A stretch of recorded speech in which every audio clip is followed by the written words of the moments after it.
Kindly subscribe this channel to enjoy more collection of moral stories. एक समय की बात है, डेनिएला के शांतिपूर्ण राज्य में एडेन नाम का एक बुद्धिमान और दयालु राजकुमार रहता था।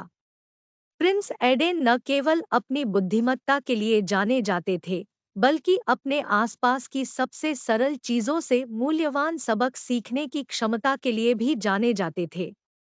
एक धूप वाले दिन, जब प्रिंस एडेन शाही बगीचों में टहल रहे थे, उन्होंने दो जानवरों को देखा, स्टारलाइट नाम का एक राजसी घोड़ा और बटरकप नाम की एक कोमल गाय। उसे इस बात का जरा भी अंदाजा नहीं था कि ये मुलाकातें उसे गहरे सबक सिखाएंगी जो उसके भाग्य को आकार देंगे। एक सुबह प्रिंस एडेन ने शाही अस्तबल में शानदार घोड़े स्टारलाइट को देखा। घोड़ा अथक प्रयास कर रहा था, लेकिन लड़खड़ाकर गिर रहा था। हार मानने के बजाय स्टारलाइट फिर से उठेगी, प्रत्येक छलांग को सही करने के लिए दृढ़ संकल्पित होगी। राजकुमार घोड़े की दृढ़ता से प्रेरित हुआ। एडेन ने स्टारलाइट के प्रयासों से मिलने वाले सबक के बारे में गहराई से सोचा। उन्होंने महसूस किया कि अपने स्वयं के कार्यों में, चाहे वह व्यवसाय में हो या राज्य पर शासन कर रहा हो, दृढ़ता ही कुंजी थी। राजकुमार ने फैसला किया कि वह स्टारलाइट की तरह ही दृढ़ संकल्प के साथ चुनौतियों का सामना करेगा, असफलताओं को कभी भी हतोत्साहित नहीं होने देगा।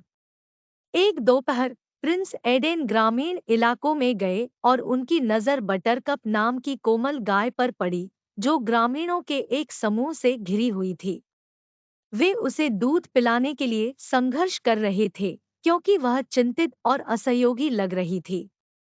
उत्सुकतावश एडेन ने पास आकर देखा कि बटरकप परेशान थी, क्योंकि उसे अपने बछड़े की याद आ गई थी। राजकुमार को तुरंत परिवार और सहानुभूति का महत्व समझ में आ गया। उन्होंने महसूस किया कि सफलता की खोज में भी किसी को करुणा और दूसरों की जरूरतों को समझने के महत्व को नहीं भूलना चाहिए। राजकुमार ने निर्णय लिया कि जैसे जैसे वह अपने राज्य और व्यापारिक उद्यमों का विस्तार करेगा, वह अपने लोगों की भलाई को प्राथमिकता देगा, यह सुनिश्चित करेगा कि उनकी जरूरतों और भावनाओं पर हमेशा विचार किया जाए। इन मूल्यवान पाठों से उत्साहित होकर प्रिंस एडेन ने उन्हें अपने प्रयासों में लागू करने का निर्णय लिया। उन्होंने राज्य के बुनियादी ढांचे को बेहतर बनाने, चुनौतियों का डटकर सामना करने और असफलताओं को सफलता की सीढ़ी में बदलने पर लगातार काम किया। इसके साथ ही उन्होंने अपनी प्रजा का कल्याण सुनिश्चित करते हुए दयालु नीतियां लागू की। उन्होंने उनकी चिंताओं को सुना, कम भाग्यशाली लोगों को सहायता प्रदान की और एक ऐसा वातावरण बनाया जहां हर किसी को महत्व महसूस हुआ और उनकी बात सुनी गई। जैसे जैसे समय बीतता गया, प्रिंस एडेन का राज्य फलता फूलता गया। लोग समृद्ध हुए और भूमि सद्भाव और प्रगति का प्रतीक बन गई। एक बुद्धिमान और दयालु शासक के रूप में एडेन की ख्याति दूर दूर तक फैल गई। एक दिन जब वह शाही बगीचों से गुजर रहा था, एडेन को फिर से स्टारलाइट और बटरकप का सामना करना पड़ा। इस बार घोड़ा और गाय एक साथ थे, जो दृढ़ता और करुणा की एकता का प्रतीक था।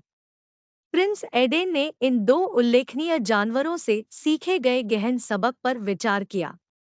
उन्होंने महसूस किया कि सफलता केवल व्यक्तिगत उपलब्धियों के बारे में नहीं है, बल्कि दूसरों के उत्थान और एक सामंजस्यपूर्ण समुदाय बनाने के बारे में भी है। और इसलिए प्रिंस एडेन का शासनकाल डेनिएला में एक स्वर्ण युग बन गया, जहां घोड़े और गाय से मिली सीख ने एक युवा राजकुमार को एक बुद्धिमान और प्रिय शासक में बदल दिया था। राज्य न केवल आर्थिक रूप से, बल्कि अपने लोगों के दिलों में भी फला फूला, जिन्होंने एक ऐसे नेता की विरासत को संजोया जिसने प्रकृति की सादगी से सीखा था।